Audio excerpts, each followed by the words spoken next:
This happened when I was 18. I'm 22 now. I live in San Antonio, Texas. It was my senior year of high school. But this was when COVID just started blowing up, so everything began to shut down, including my school. Even though everyone was supposed to be staying home and being in quarantine, my friend group and I were going out more than ever. There wasn't much to do since all the non-essential businesses were closed. But one thing about me, I love urban exploring, or exploring haunted places. To this day, I still do. I'm not one to scare easily. I've had a couple experiences with the homeless, cults, even had a gun pointed at me, but nothing compared to how odd and creepy this one instance I came across while exploring was. Moving forward, around this time, I started talking to a girl who I had a class with in high school. Her name was Clarissa. If it weren't for her matching my alibi of what happened this night, I'm sure none of my friends would have believed me. We were still kind of freshly dating, but I somehow convinced her to explore a wooded natural park at 3 a.m. here in San Antonio. The park is called O.P. Schnabel. It's relatively nice, safe, and very scenic during the day, but at night it can be a dangerous place, and police usually roam the entrances to the area at night, keeping people away. In 2016, a 24-year-old woman named Lauren Bump was brutally murdered and stabbed over 20 times, and in 2021, a boy exploring the woods was shot. Clarissa and I get to the park around 3 a.m. It's super creepy and pitch black. The trees do a really good job at covering the moonlight. I don't like to have my flashlight on because then my eyes can't adjust to the darkness, and you can really only see what's lit up from the light. Plus, I wouldn't want someone to see my light from a far distance, so I like to keep them off while exploring. We were probably about 15-20 minutes in walking the main trail. I didn't plan to be in there for too long because it was kind of creepy and oddly quiet that night. I knew a trail that goes off the road that leads back to where my truck was parked. I told her we could take that trail, essentially making a full circle, instead of walking all the way back around. She agreed, and so we began walking through that off-road trail. We were probably only about 2 minutes into the off-road trail when suddenly, out of nowhere, a flute began playing. Clarissa and I stopped dead in our tracks and looked at each other, just listening. Whoever was playing it, it was super in cadence and sounded like it was playing some sort of piece of music. However, there was no time for me to process that it may have sounded good. It was creepy as fuck. As I said before, I don't scare easily, but 15 seconds into the flute solo, Clarissa began trembling in fear and on the brink of crying. I was kind of just listening. But when Clarissa started praying to God to save her and forgive her for her sins, that's when I realized the severity of the situation. To be clear, it was super hard to pinpoint where the sound of the flute was coming from. It sounded like it was coming from the direction of the previous main trail, which was parallel to where we were, with about maybe 30 or 50 yards of woods in between. But it was getting louder and closer, to the point where it sounded like the sound was right on top of us. Clarissa couldn't even focus because she was so scared. So I knew I had to man up and get us out of this situation. This is going to sound corny, but I told her, "Don't worry, I'm not going to let anything happen to you," and told her that we should run down the off-road trail to get away. So we did. We began to sprint. I believe the flute stopped playing, but it was hard to notice because I was more focused on getting the hell out of there. We only got about 30 feet when out of nowhere we heard the rustling of bushes and the snapping of leaves and twigs before something big dashed across the trail right in front of us. Now this could have very well been a deer or some sort of bigger wildlife, but it was so strange because I could almost feel the size of whatever was in front of us. I don't know if it was from the wind or what. The only thing is, I never saw a silhouette or shape of anything in front of us. Another strange thing is, I didn't hear it coming, and I didn't hear it run away. I only heard the dash right when it was right in front of us. As soon as we felt and heard whatever dashed across the trail right in front of us, we obviously turned back around and bolted in the other direction until we got back to the original point where we heard the flute.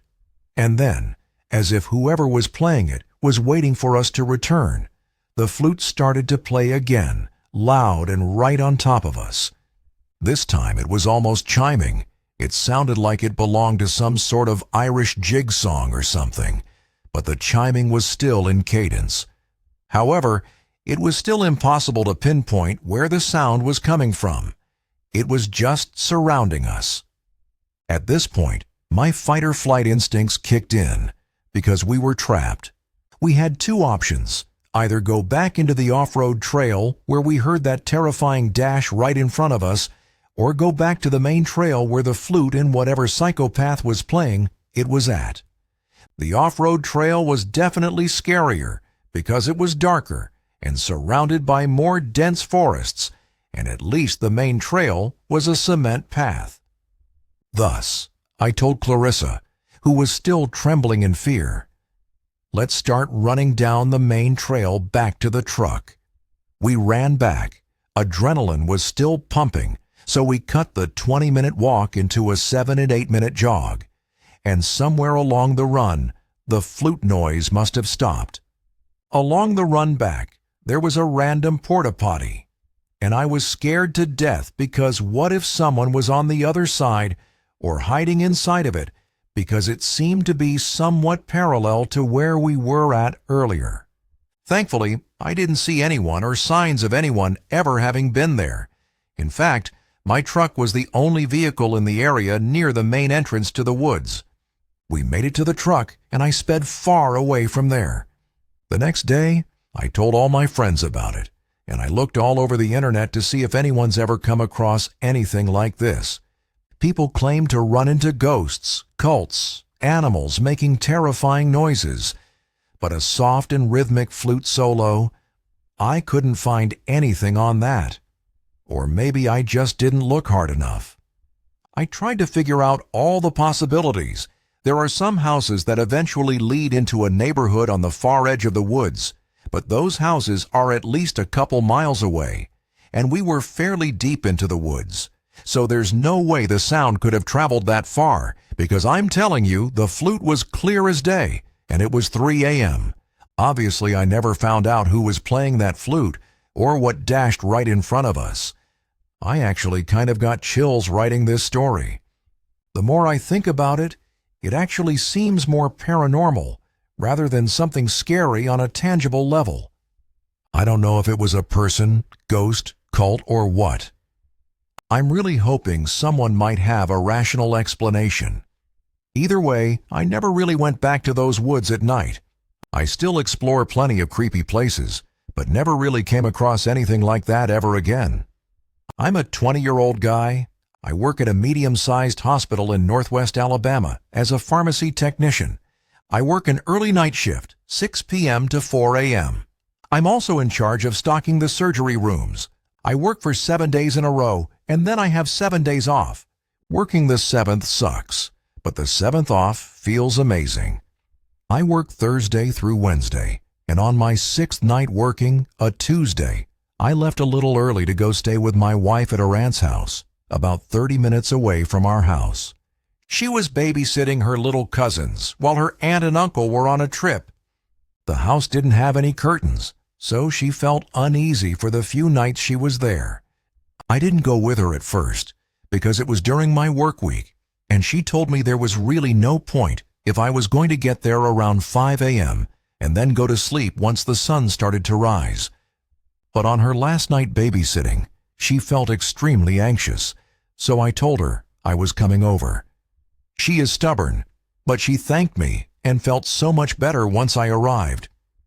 Working the night shift for the last 2 years has really taken a toll on me mentally, and I think I've started to develop some slight insomnia. I literally could not go to sleep after getting to my wife's aunt's house. This isn't anything new, but I had never stayed up for more than about 28 hours before. Even if I wanted to, I couldn't sleep. because we had a really big day ahead of us. We had to drop her little cousins off at school. Our friend was having a gender reveal party. We had to go shopping because we had no groceries at home since she had been away for the last 3 days. And I had to be at work at 6 p.m. I ended up falling asleep in the car for a little less than 10 minutes. I was really feeling that wave of sleepiness come over me, but I ended up getting a huge Red Bull and another energy drink once I got to work. I had my wife drive me to work and pick me up since my brakes needed to be changed, and I wasn't driving my car, and also because neither of us trusted myself to drive her car on over 24 hours of no sleep. It was Wednesday night now, and I had been awake since about 2 p.m. on Tuesday afternoon. My shift started out fine. If I could stay busy, that tired feeling wouldn't really get to me. I put in my earbuds and was listening to music as I was stocking the surgery rooms with their meds. It was a weeknight, so there were still some late surgeries finishing up, and housekeeping was cleaning up some operating rooms that had been used. It's not uncommon for surgery personnel to come into the room I was in and grab something that the room they were using may be out of, so I usually turn around and at least smile, and they smile back. I was in my own little world, stocking the Omnicell machine with meds and listening to music when I heard the door behind me open. There was that distinct, high-pitched squeal when a door needs its hinges to be oiled. It made the loud crash that heavy wooden doors make when they shut, so I turned around to see who it was like always, except there was no one there. I didn't really get worried about it. Maybe they opened the door and saw I was in there and just decided to go to another room, so I continued on. As I pushed my cart to the next room, the light in this room was off. I opened the door, and I swear I saw someone hunched over by the Omnicell machine, digging through the sharps bin. If you don't know what that is, it's a bin where you dispose of needles and vials after use, instead of just putting them in a normal garbage can. Someone had already been caught doing this before in search of morphine, and consequently was fired. I turned on the light and was going to ask what they were doing, but when I turned the light on, there was no one there. Okay, now I was starting to get a little creeped out. I didn't know the time frame of when you could start hallucinating after not sleeping for over 24 hours, so I just told myself I was probably seeing things and needed to just calm down. I finished up stocking surgery with no other occurrences and headed back to the pharmacy. At 2 a.m. every night, we have to deliver patient-specific medications to the nurse's station. I'm going to use the 5th floor as an example of how the floors are laid out, but each floor number corresponds with which floor they were on. There are 3 elevators in the middle of the floor. If you go left when getting off the elevator, there's the 5100 and 5200 side, and if you go to the right, there's the 5400 and 5500 side. There are 2 wings on each side, so there are patient rooms numbered 5105 to 5115, and the other wing has rooms 5201 to 5215. Each floor is laid out the exact same way, so each wing has 15 rooms on each side. To shorten the floor names, though, I'm going to refer to them as 5152 and 5455. Recently, the 5th floor, specifically the 5455 side, had been undergoing some remodeling, so our overflow floor, the 3rd floor, was where they put the patients who were on the 5455 side of the 5th floor while they remodeled. The 5455 side was empty, because there weren't that many people in the hospital that night. I made my way up the hospital, delivering meds to the nurse's station floor by floor, until I got to the 5th floor. I went to the 5152 side, delivered the meds, and decided to go check out the progress of the 5455 side. As I went over there, I just got creeped out. There were no nurses, no patients, just the long empty hallways. The surgery rooms are already empty and desolate most nights, so I'm used to walking around down there no problem, but seeing empty patient rooms just creeped me out. I walked slowly down the 55 side. I heard a noise that sounded like one of the hospital beds rattling. As I passed 5512, I quickly found out what the noise was. As I looked into the rooms, I saw an old man violently shaking as if he was having a seizure. Blood was running down his eyes, nose, and out of his mouth. He was making this gargling, groaning sound, almost like the sounds the zombies in The Walking Dead make. A monitor was frantically beeping like it does when a patient is coding. My heart dropped when I saw this, and I took a quick step behind the door frame.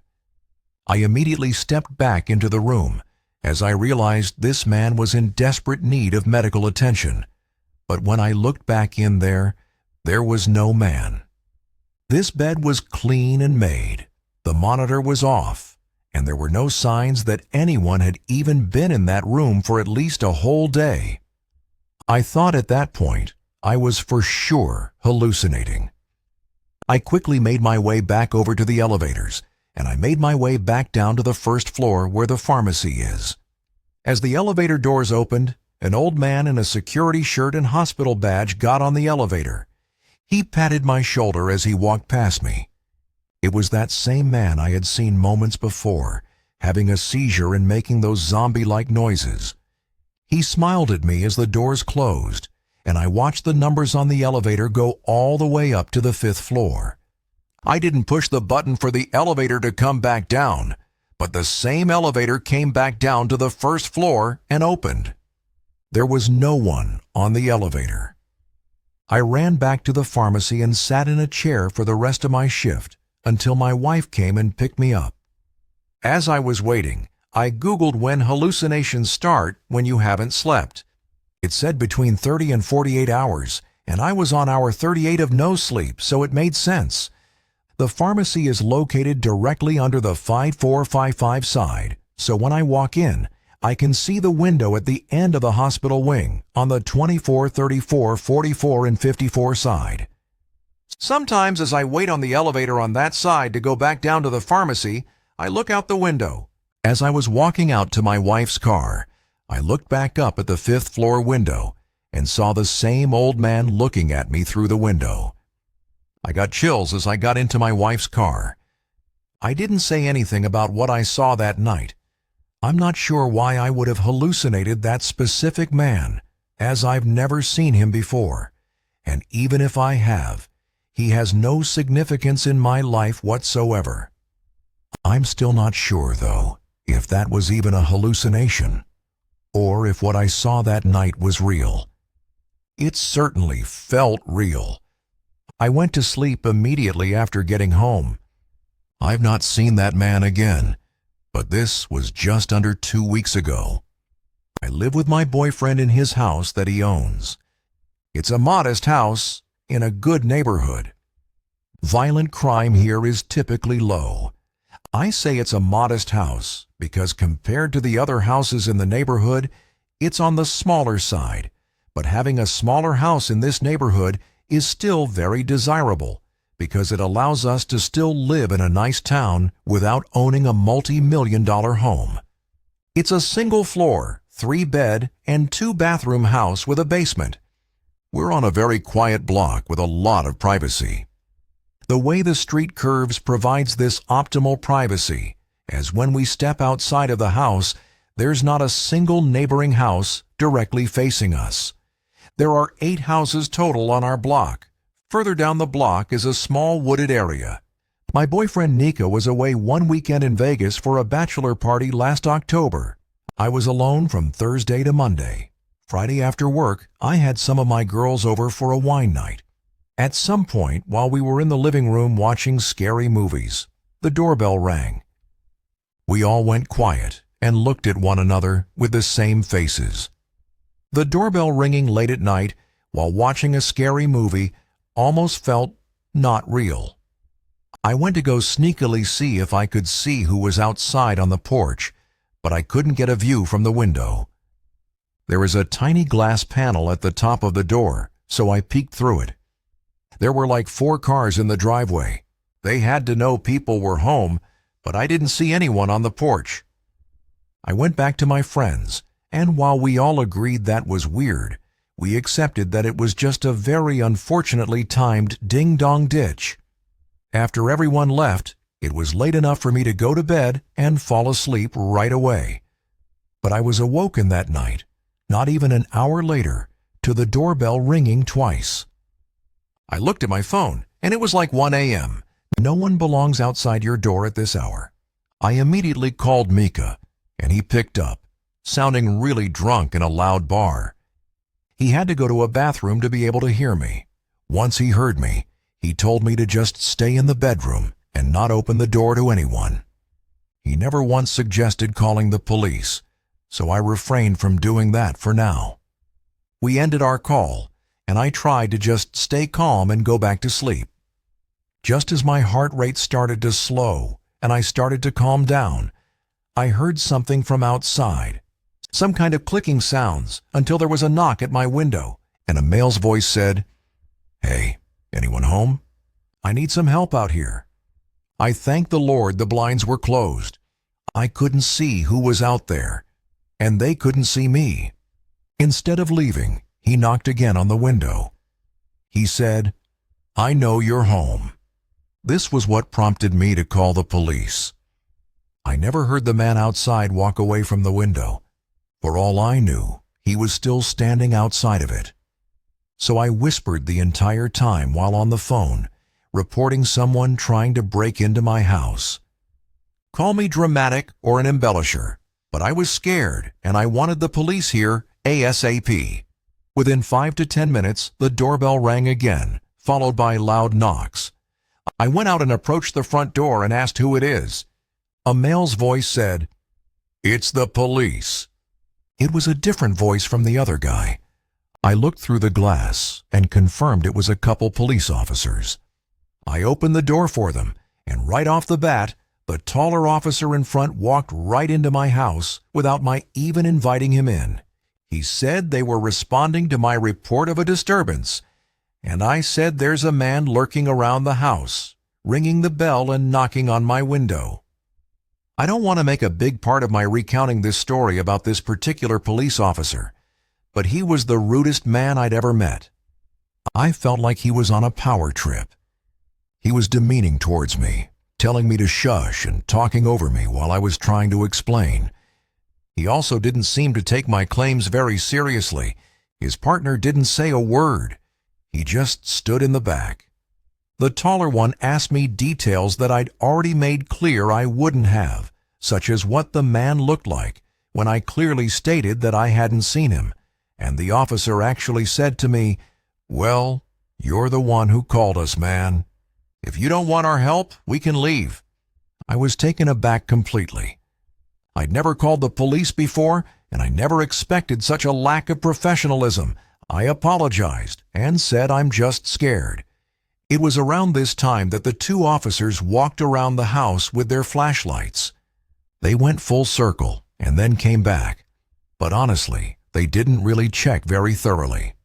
I watched them through the windows. They came back to the door and told me there's nothing they can do if I don't have any cameras or proof of the man trying to commit any wrongdoing. The two cops then left. I didn't feel any better at all, besides the fact that maybe whoever that man was saw I call the police. I went back to bed, and thankfully, the next time I woke up was to sunlight creeping in through the closed blinds. It was around 10 a.m.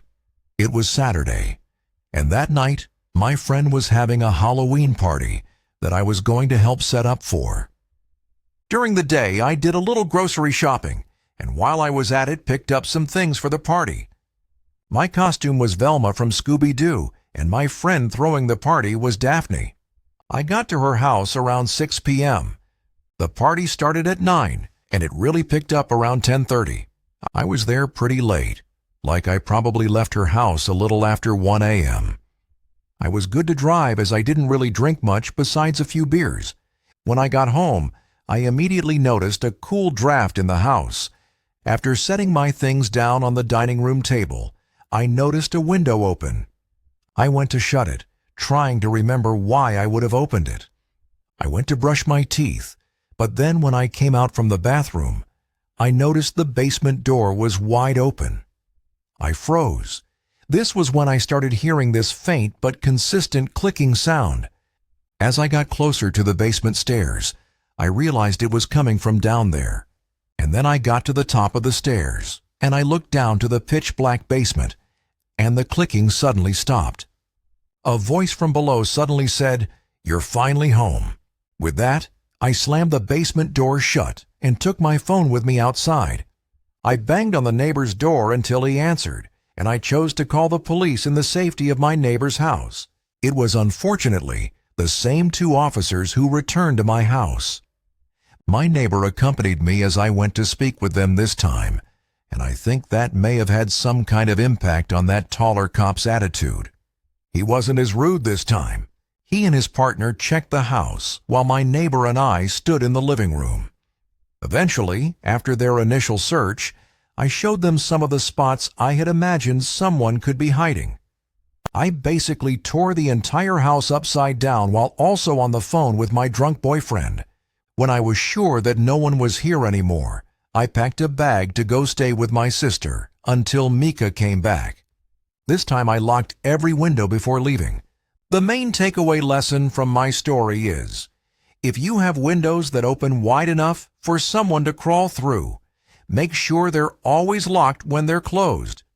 We still live in this house today, but for a few months I refused to be alone in the house for extended periods. I still have PTSD from this, and sometimes I have nightmares in which I think I'm hearing knocks at the window, and then I wake up.